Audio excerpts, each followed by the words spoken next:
الله وحده والصلاة والسلام على من لا نبي بعده وعلى آله وأصحابه الذين أوفوا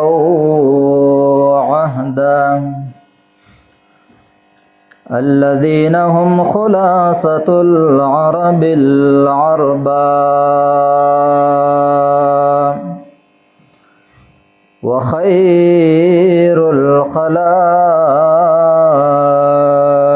بعد الأنبياء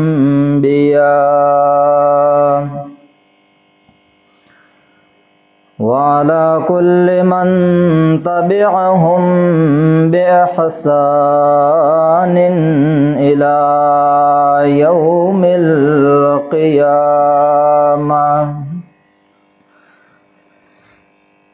أما بعد فأعوذ بالله من الشيطان الرجيم.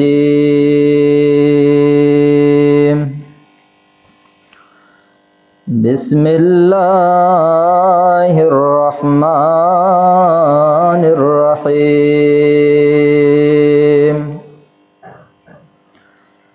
إن هذا القرآن يهدي للتي هي أقوم. وقال الله تبارك وتعالى في مقام آخر: فادعوا الله مخلصين له الدين ولو كره الكافرون. وقال النبي صلى الله عليه وسلم: من قال سبحان الله وبحمده في كل يوم 100 مرة حطت عنه خطاياه وإن كانت مثل زبد البحر، أو كما قال النبي صلى الله عليه وسلم. انتہائی قابل قدر علماء کرام او د دې محلے انتہائی معزز مشرانو، حاضرینو او بهر اوریدونکو زنانو، خویندو، میندو، اللہ تبارک و تعالی په دربار الہی کی انتہائی په عاجزی او انکساری سره دعا درخواست ده چې پروردگار عالم زما د جبې نه هغه کلمات جاری کی چې هغه د قرآن او سنت پر رڼا کی او زمونږ او ستاسو دپاره ذریعه د نجات او د خلاصي وګرځي. انتہائی خوش قسمتی دا څنګه چې مولانا صاحب مخکې وفرمایل چې دا نیکبختی، دا سعادت چې زمونږ او ستاسو د زندګۍ قیمتي لمحات دي، دا د الله تبارک و تعالی په فضل او کرم ملاویږي. این سعادت بزور و بازو نیست، تا نه بخشنده خدای بخشنده. دا الله تبارک و تعالی کتاب سره تعلق او دا الله د کتاب مجلس ته حاضرېدل او دا الله کتاب اوریدل او هغې ته ناسته کول، دا د الله په فضل باندې ملاویږي، دا د چا په زور او زبردستۍ نه ملاویږي. خو لیکن سوچ د دې خبرې پکار دی چې موږ او تاسو خپل نیتونه هغه صفا کو او خالص د الله رضا خپل مقصود وګرځو. او الله نه وغواړو چې الله زمونږ د حاضری خپل دربار کې قبول او منظور کا. وې دست بکار دل بیار، خپل زړه تعلق به د الله سره ساتو. په دې زړه کې به دنه الله نه سوال کوو، خپل حاجات ورته وړاندې کوو، خپل پریشانای ورته مخې ته کوو. ځکه دا مجلس دا محفل دا ډیر برکتناک محفل دی، ډیر د رحمتونو محفل دی. په دې کې الله د چا دعا نه رد کوي. بلکې مختصر د دې مجلس باره کې دا خبره وکم. حدیث مبارک د نبی علیہ السلام فرمای د قرآن مجلس به لګېدلی، یو سړی به په لار را رواني، د قرآن والاو سره یو کس سره به د سکاري، هغه د وجنه به د مجلس ته حاضر شوی. د مجلس ته راتلو اراده مخکې نه و، خپل د دنیا کار د وجنه راغی مجلس کې کېناسته چې زاده مجلس به اختتام ته ورسی، زبا خپل هغه کار وکم، خپل مرګري سره ملاقات وکم. نو الله تبارک وتعالى طرفنا دا اعلان کیږي چې د دې انسان هم ګناهونه معاف شو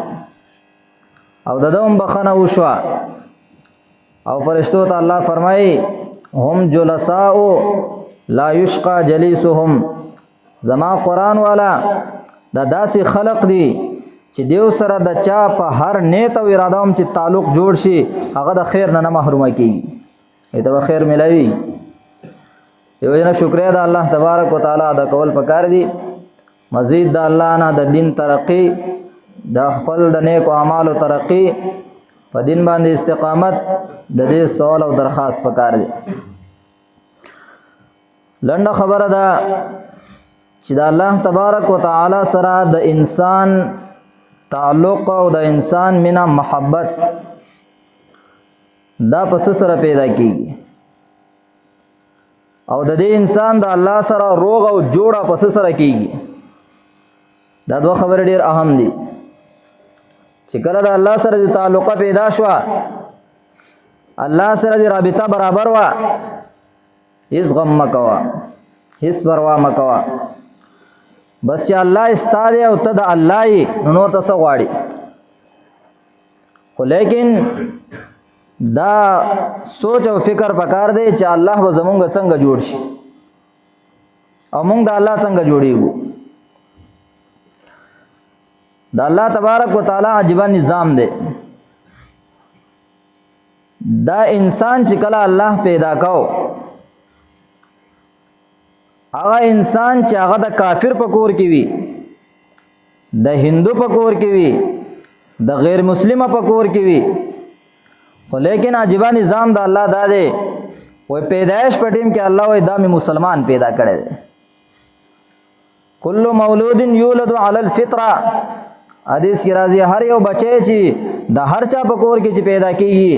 دا په فطرت اسلام باندې پیدا کیږي، دا مسلمان پیدا کیږي. نو بیا که مور پلار يهوديانی نو يهودي ته جوړ کی، مور پلار عیسایان عیسائی ته جوړ کی، مور پلار هندوان نو هندو ته جوړ کی، دا به رستو جوړیږي. لیکن د دې انسان د پیدائش سره د سره د دو قسمو خلقو تعلق ډایرکټ شروع کیږي. یو د الله د پاک مخلوق جاغه ته فرشتہ ویل کیږي، داغه او د یو بل سره تعلق شروع شي. هغه فرشتہ د زړه ته د الله د رضا کارونو تلقین کوي، داغه توجه پیدا کوي، داغه القا ورته کوي. او بل طرف ته د الله دشمن او د دې انسان او د بنی آدم دشمن چې هغه ته شیطان ویل کیږي، داغه د سره تعلق شروع شي. نو هغه شیطان دلرا د الله د تابعداري نه، د الله د رضا د کارونو نه بل طرف ته اړي، او د زړه سوچ فکر هغه بل طرف ته اړي. نو کله کله بلکې اکثر خدا سي چې د شیطان مرګرتیا ډیره کوي، او وجه دا غي دا چې د انسان په بدن کې چې کم شیطان دی پیدایشي هغه ډېر خطرناک دی، او هغه ته ویل کی نفسي اماره بالسوء. هغه نفس او د انسان هغه نفس چې هغه د ګناهونو سوچ او فکر پیدا کوي دته د ګناهونه خسته کوي او د ګناهونه مخه ته کوي د ګناه لارې ورته واري دا ډېر خطرناک شی دی نو چې یو طرف ته داشي بل طرف ته هغه شیطان شي د دې دوانو طاقتونه وسوسې او د دې هغه سوچونه فکرونه ورسره یوځای شي نو دا انسان د هغه طرف ته روان شي هغه فرشتي خبرې بیا ور باندې اثر نه کوي وکله کله چې الله هدایت کوي بیا ډېر ناشنا قصه دا هغه انسان د هدایت بالکل د جهنم او د اور په کنده باندې ولاړی او د الله تبارک وتعالى تقسیم دی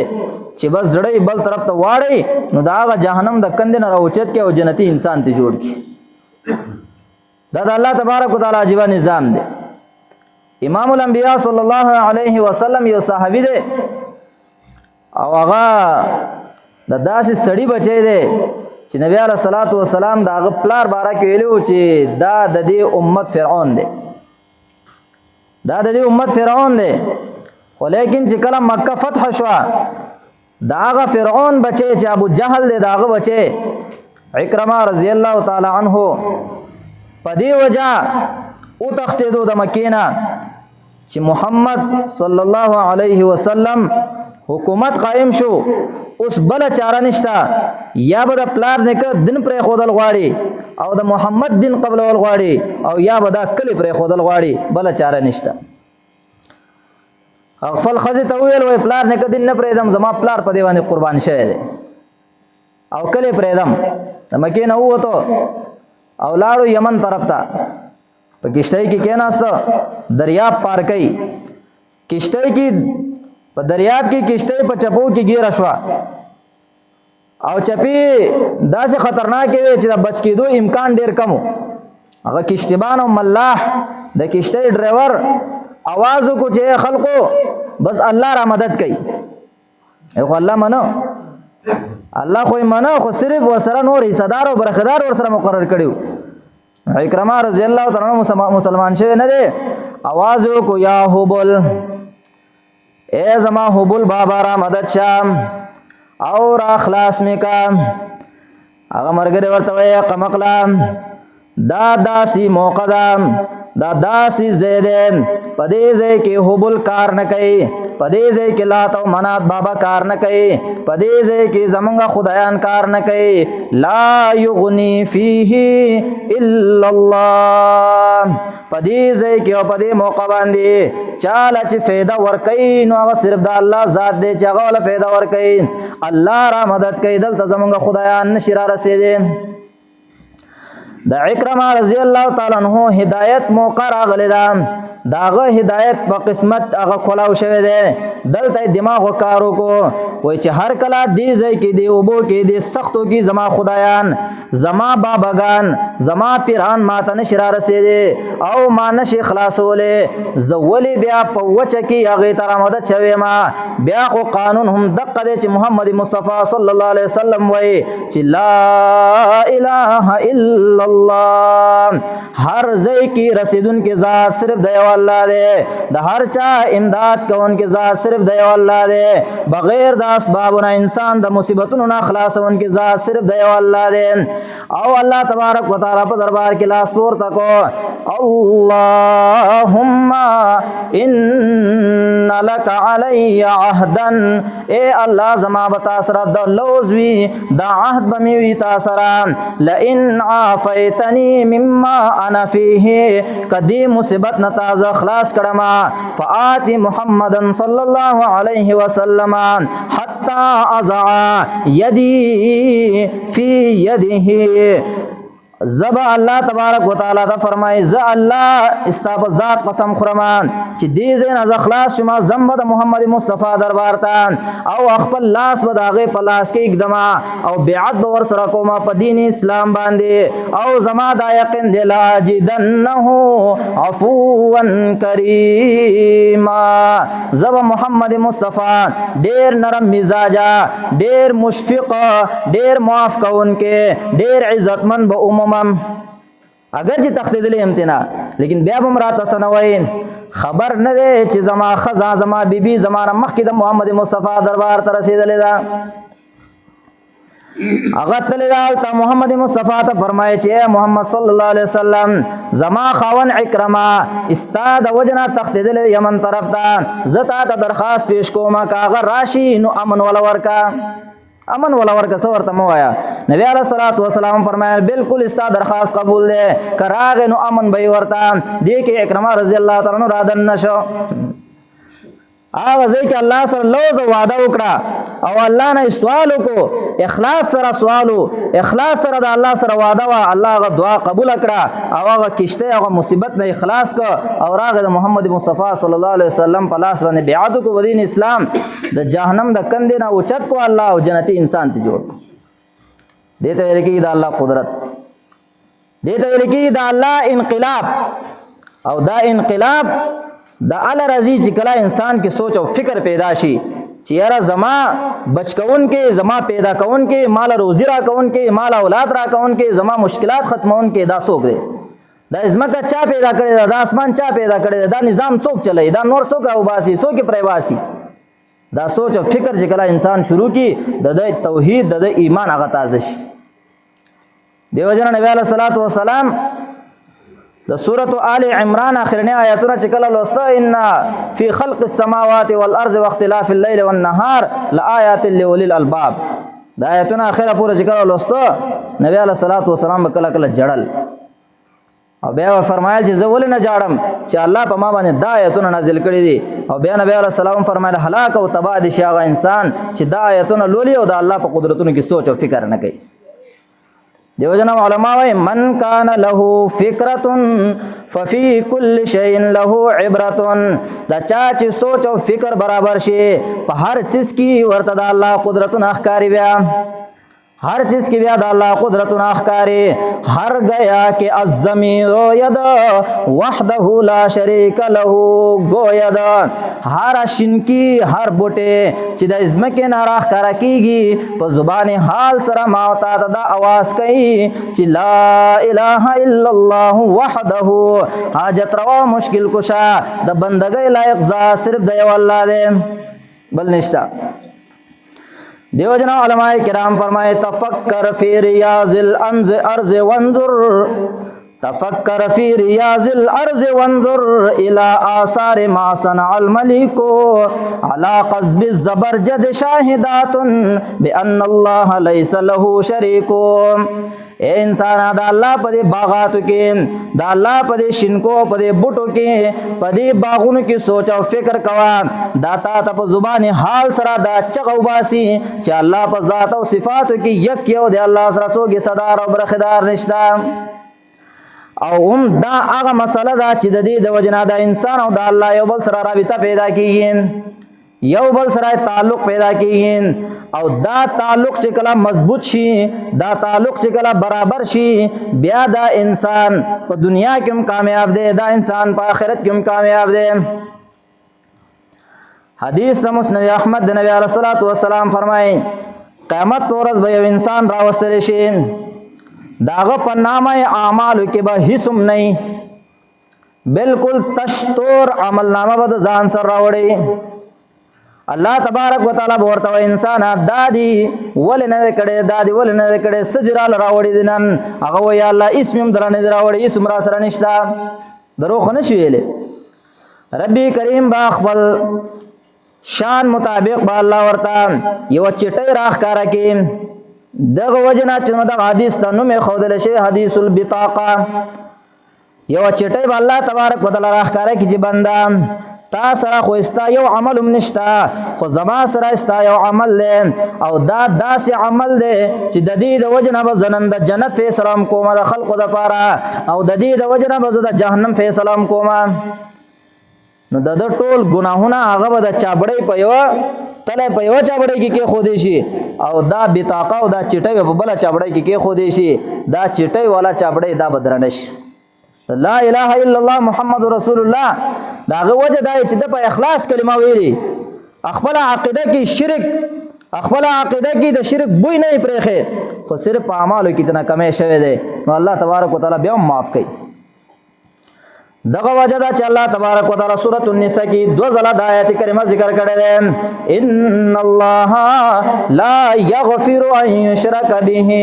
ویغفر ما دون ذلک لمن یشاء. الله تبارک وتعالى قانون دا دی چې بغیر د توبې نه دنیا نه لاړې نو که شرک دی په عقیده کې معمولی غونته کې ذره برابر شرک وي الله وایي بالکل نه معاف کوما، د پیغمبر په سفارش نه معاف کوما، بیا نشته معافي. ها که شرک دی په عقیده کې نه راوړې، عقیده د توحید صفا سوتره راوړې، اعمالو کې کمی شوی دی نو بس زما خوښه ده بیا یا به هسې دي معاف کم، یا به د پیغمبر په سفارش معاف کم، یا به د حافظ قرآن په سفارش معاف کم، یا به د علماو په سفارش معاف کم، یا به د شهیدانو په سفارش معاف کم، یا به د مجاهدینو په سفارش معاف کم. بیا دی الله د معافۍ دپاره بهانه ګوري، خو چې شرط پکې دا چې شرک دی پکې نه راوړې او چې شرک په عقیده کې نو هغه هستی چې هغې ته انبیا ویل کېږي او د انبیاو د نوح علیه السلام نه رستو هغه پیغمبر چې هغې ته نوح ثانی ویل کېږي، جد الانبیا ویل کېږي، د پیغمبرانو نیکه ابراهیم خلیل الله علیه السلام د هغه بابا آزر دنیا نه مشرک تللی دی، مشرک د دنیا نه تللی دی. صحیح حدیث ته نبی علیہ الصلوۃ والسلام فرمائے ان اول من یکسا یوم القیامت ابراہیم، اولنې جامه کپڑے دا به قیامت په ورځ ابراهیم علیہ السلام ته ورکول کېږي. دا دغه اعزاز دی، دنیا کې خپل ځان قربان کړو اور ته ځان اچولی دا الله دپاره، لیکن دا هغه پلار شرک سره دنیا نه تللی دی او ابراهیم علیہ السلام دعا کړې وه په دنیا کې چې الله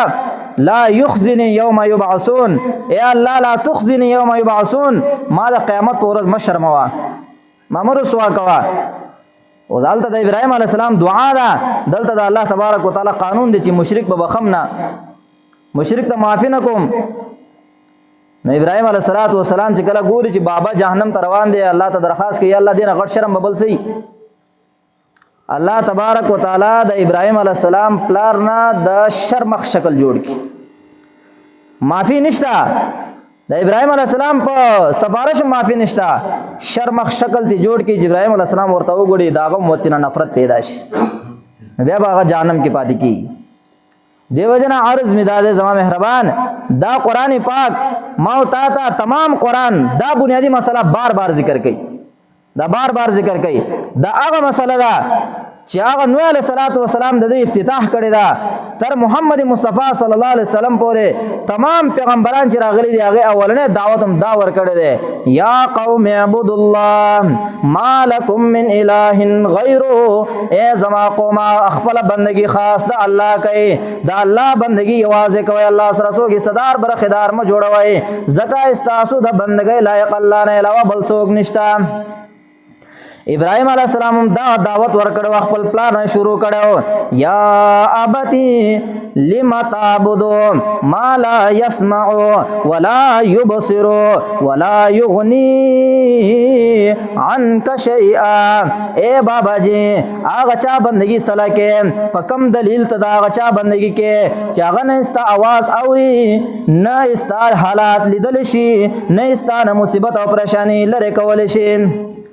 بلکہ بندگی خدا آغا چا کوان چاغا زما رب دے چی ان ربی لسمیع الدعا، زما رب آغا ذات دے چی دا ہر چای اورے، ہر زین اورے، پا ہر وقت کی اورے، او دا ہر چا مشکلات پریشانے آغا لرے کولشی. دیو جرا اللہ نے علاوہ چی سوک چاہتا را مدد چوائی کلا کلا قرآن دا توحید دا تازہ کول دا پارا دا ایمان دا تازہ کول دا پارا مختلف عنوانات لگئی. کلا اللہ فرمائی والذین یدعون من دونه ما یملکون من قتمیر، دا خلق چی اللہ پریدیو دا اللہ نے علاوہ نور چاہتا را مدد چوائی آغا خود دا کجوری دا اڈوکی دا داغ عمرام دا چیز مالکانم ندین، کجوری لپاس چې کومه سپینا پردین یو خدا خوراک چیز دا ته خوري، یو د دې خوراک والا چیز د دې غذا او د دې کجورې د اډو کې په منځ کې نری غوندې کې سپینه پرده ده الله وایي دا د دې پردې مالکان هم نه دي او کله الله فرمایي ما یملکون من نقیر دا د کجورې د اډو کې د داغ مالکان هم نه دي چې دې خلقو ته څه ورسوي او کته ورته رامدد چوینو ان تدعوهم لا يسمعوا دعاءكم ولو سمعوا ما استجابوا لكم ويوم القيامة يكفرون بشرككم ولا ينبئك مثل خبير انسان رامدد چورته وایا هغه مړ پروت دی ستا د حال نه د سره خبر هم نه دی نه ستا اوري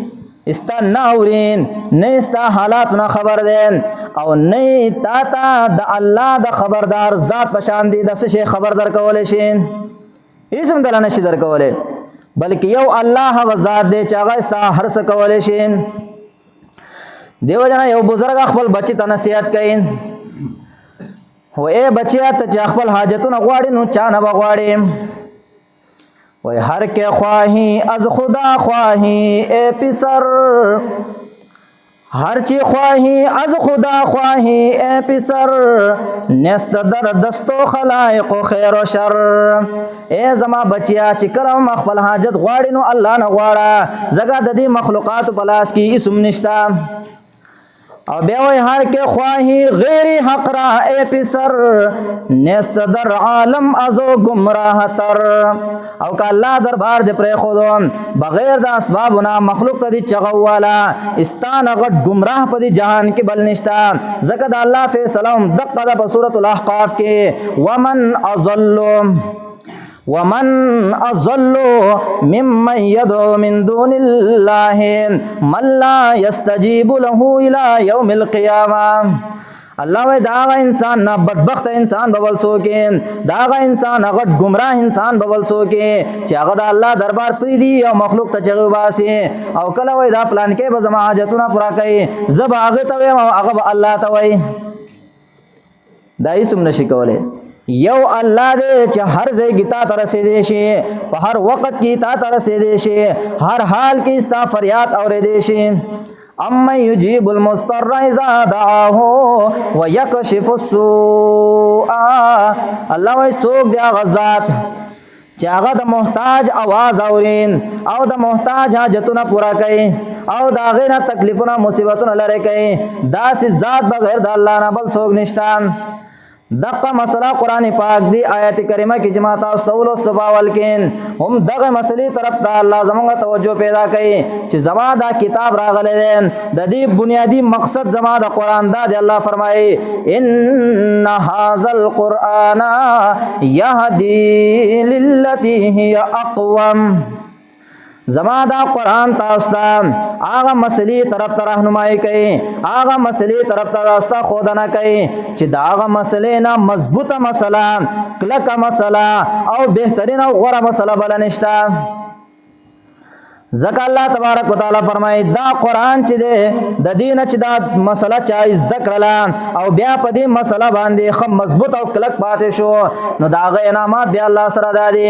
ان الذين قالوا ربنا الله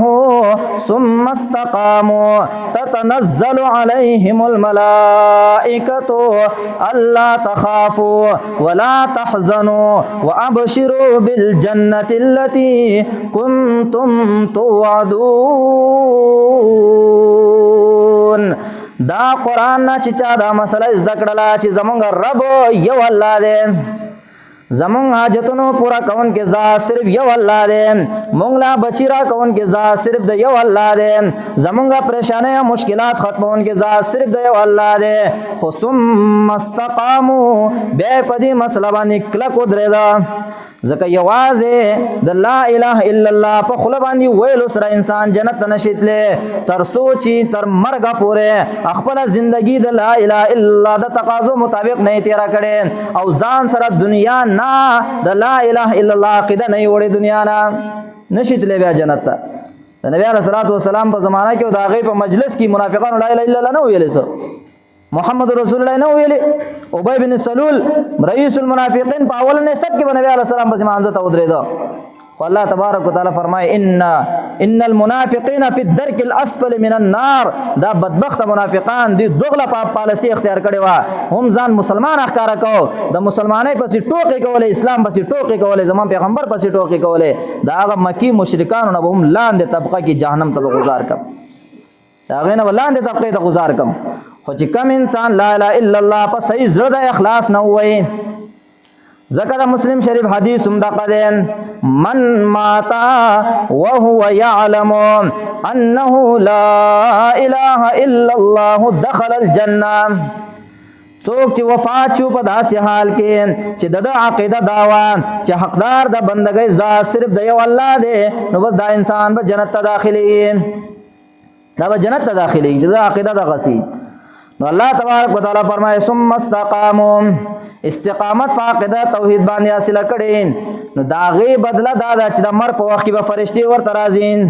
او د استقبال وکړي، قسمه قسمه ګلونو سره به د روح او ثابتونه اسمانونو علیین ته ورسي،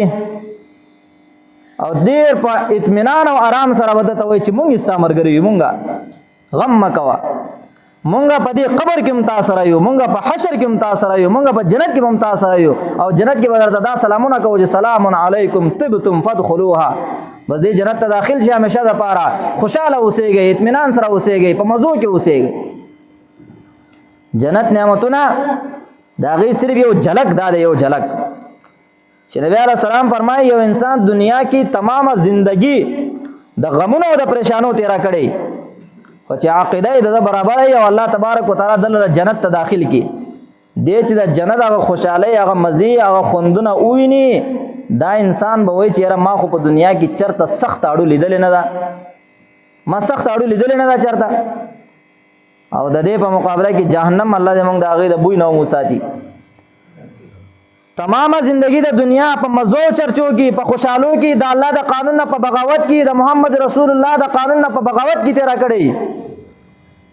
او د چغو باسي به زما خو خلا چا زما سره سکار دی،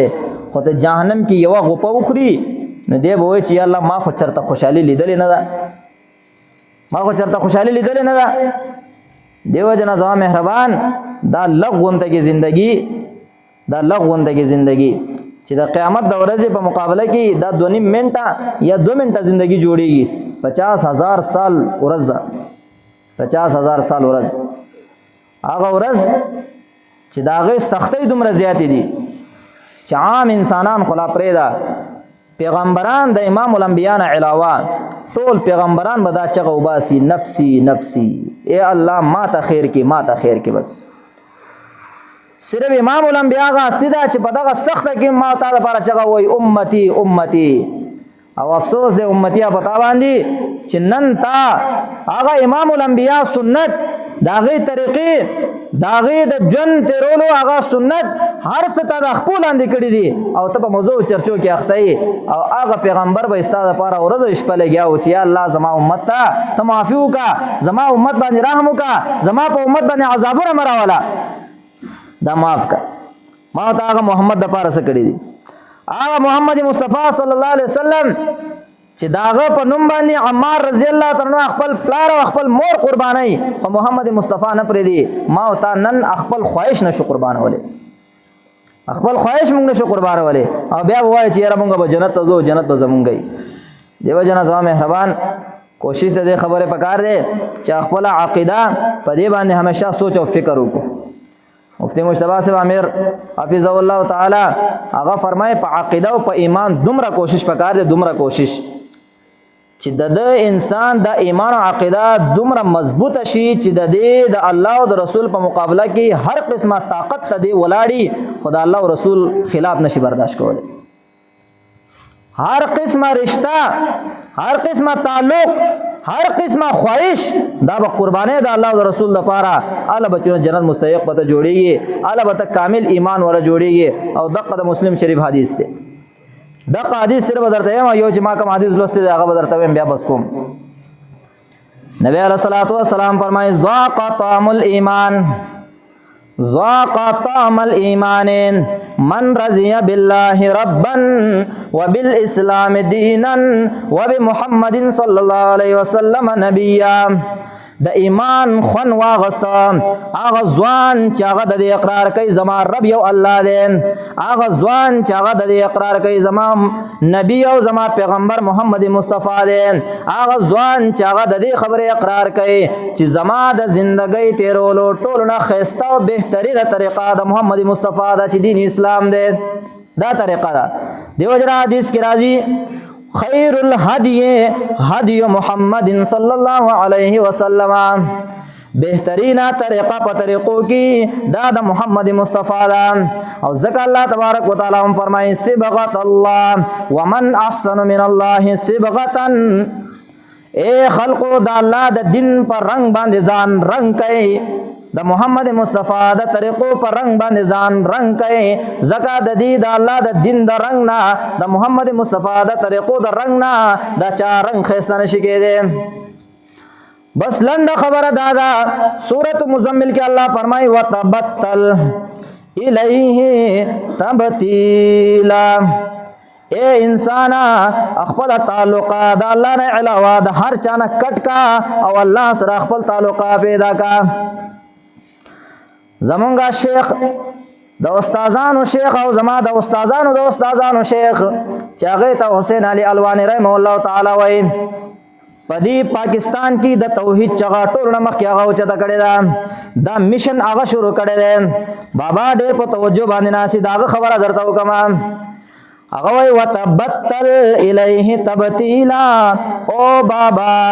مخلوق سے رشتہ توڑ خالق سے رشتہ جوڑ. او پنجابی اردو والا مخلوق نه خپل رشتہ کټ کا یو خالق سره خپل رشتہ جوړه کا، بیا ته وګوره چې ستا په ژوندۍ کې څومره سکون او مزه ده. دا مزه بیا ته وویني چې لخوا ځان قربان کا کنه، لخوا خپل خواهش قربان کا. بابا جی په ګیره کې د سپینو لګېده ته اوس هم د دنیا نه قلار نشوي، بابا جی په ګیره کې د سپینو لګېده ته اوس هم کټي او پټي پسې او روپو پسې ورپسې شوی. بابا ته به کله سمېږي، بابا ته به کله سمېږي؟ ستا د سمېدو وخت خو تللی دی چې اوس هم ته سم نه شوې. بابا ته به قبر کې سم شي، قبر کې خو د سمېدو ځای نه دی، هلته په وینا باندې څوک چاله نه سموي، هلته په ډانګو باندې سموي.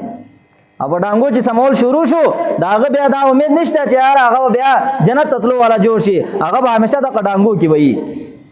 د قبر کې هم په ډانګو کې او په جهنم کې هم بیا په ډانګو کې. دیو جنا زما مهربان کوشش د دې خبره پکار دی چې خپل ایمان سوچو کو. ډېر د فتنو دور دی، ډېر د فساداتو دور دی، ډېر د مشکلاتو دور دی، هر طرف نه په ایمان باندې حملې شروع دي. دا سوچ او فکر مونږ ته پکار دی چې زمونږ ایمان برقرار پاتې شي دی کنه. شیخ الاسلام ابن قیم رحمه الله تعالی خبره زما استاد محترم کوله، وی هغه چې یو انسان خپل ایمان معلومول غواړي نو پروژه کې دی معلوم کی ځوانانو اوس په پته ولګي، باباګانو به زمي خبرې کولې خندل مو اوس ټینګ شي. خپل ایمان یو سړی معلومول غواړي چې زما ایمان شته کنه دا دی پروژه کې معلوم کی. که روژه کې د نیک اعمال زیات شي،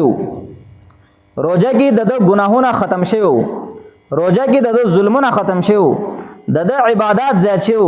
د الله سره تعلق برابر شي، د دې پوه شي چې زما ایمان برقرار دی، زما ایمان شته. او که په د باندې روژه تیر شو دا د دې نه خبر چې دا روژه څه د پاره وا او څنګه لاړه او څنګه می تیر کړه، خو بس ویره سحر روټي او د اسکاګ او د خوراک نه چونو خوله بند کا ماخامه پورې چونو بس دا خوراک اسکاګ مکه دا قسته روژه ده، دا خو روژه نه ده. نبی علیہ السلام فرمایي دا سي روژه خو الله ته ضرورت نشته. چې هغه روژهدار غوګونه داغه روژه نه، داغه خوله روژه ای صرف، داغه سترګې روژه نه، داغه باقی اندامونه روژه نه، دی په سترګو باندې ګناه کوي، دی په غوګونو باندې ګناه کوي، دی په اندامونو باندې ګناه کوي، او دا ټول زنا ده، دا ټول زنا ده. موږ زنا صرف هغه یو څه ویلې ده، حدیث کې راځي د غوګونو هم زنا ده، د سترګو هم زنا ده، د لاسونو هم زنا ده، د خپل هم زنا ده. او خپانه شي ما تا په داسي بېغیرتۍ په